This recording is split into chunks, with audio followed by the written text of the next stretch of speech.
మేమును నీ ప్రజలను భూమి మీద ఉన్న సమస్త ప్రజల్లో నుండి ప్రత్యేకింపబడుదుమని ఆయనతో చెప్పెను. మీ పక్కవారితో తిరిగి చెప్పండి, నీవు ప్రత్యేకింపబడిన దానవు.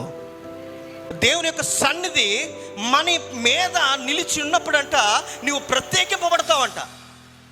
అందుకే అంటున్నాడు, నీ సన్నిధి నాతో రాకపోతే నేను ఎక్కడి నుంచి? దేవుని సన్నిధి మనతో వస్తే, దేవుని సన్నిధి మనతో నడిస్తే, దేవుని సన్నిధి మనలో ఉంటే మనం ఏమవుతామో తెలుసా? ప్రత్యేకింపబడతాం. మనం ఎవరంట? ప్రత్యేకింపబడిన వారము. ప్రత్యేకత మనలోనే ఉంది.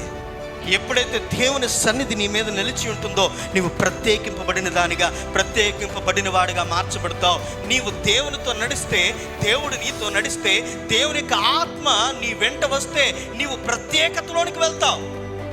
నీవు ప్రత్యేకంగా మార్చబడతావు.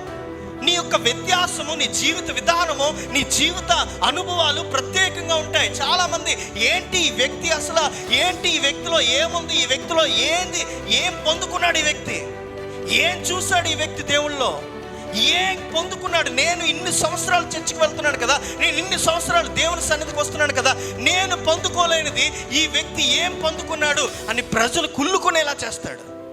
అది దేవుని యొక్క ప్రత్యేకత. ఎప్పుడు వస్తుంది ఆ ప్రత్యేకత?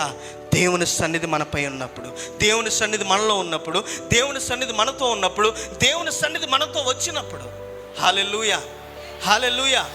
అందుకే అంటున్నాడు మోషే, ఇదిగో నీ సన్నిధి రాని ఎడలా నేను ఇక్కడ నుంచి పోను.